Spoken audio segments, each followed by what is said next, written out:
this has been in the news a lot.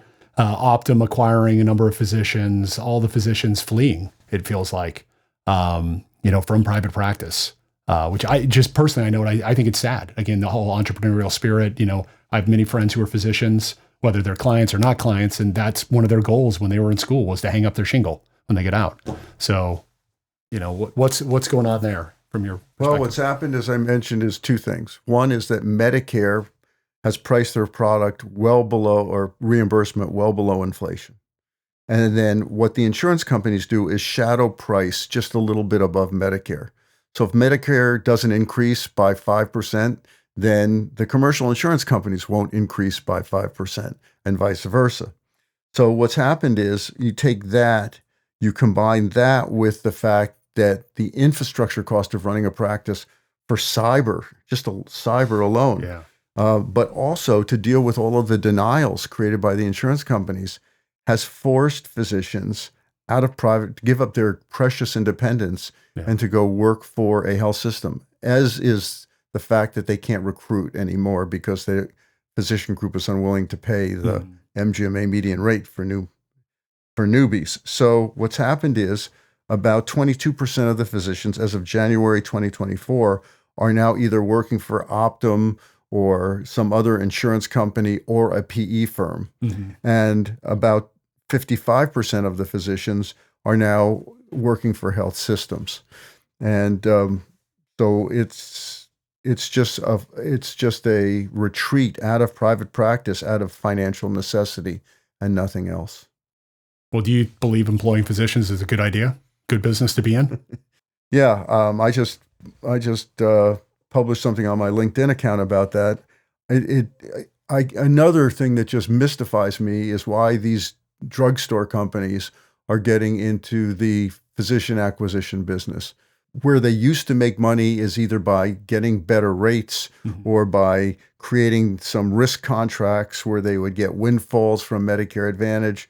Those days are all over. I mean, that's a 1990s, 2000 strategy. That's not a 2020 strategy. Right. And as a result, we're already seeing Walgreens and others basically terminate their, who have spent billions buying employed physicians, now closing offices. Right. I think that's a slide forward. Sorry, is your... That's fine. Yeah.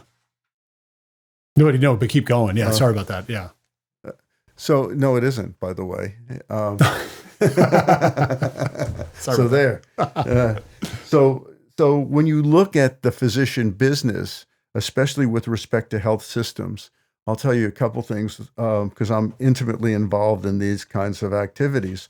The first and foremost is that health systems invest about $250,000 per physician practice that they operate. And people say, well, why didn't they break even like they did when they were in the community? Well, that's why they came to the health system, because they can't no longer break even and make a decent compensation.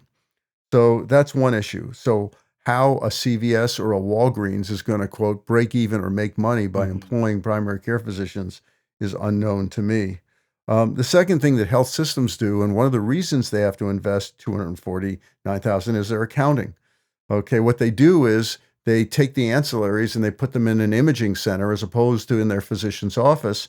And as a result, revenue for that office actually declines. We also understand from MGMA that hospital-owned practices see twice as many Medicaid patients. To do a 20-minute visit with a sick Medicaid patient, the doctor will be reimbursed $80. It's insane. Yeah. And so the Medicaid patients are still going to the hospital. In fact, where they're going is to the EDs. And so 40% of the ED visits in our hospitals are still Medicaid. The next thing is that hospitals don't have a revenue cycle that necessarily works well with physician practices. Hospitals round off to the nearest thousand, physicians round off to the nearest penny. And finally, hospital-owned practices have higher overhead. Their benefits for their staff are better, their employment costs are better, and then they put on, quote, system allocations. And when you load all that stuff up, you're going to see like $250,000 a doctor. I guess one other point I'll make about that is that again, the hospital's willing to recruit a orthopedic surgeon out of school and pay him $450,000, him or her, Yeah. the first year. Right. Whereas you don't see that in private practice too often.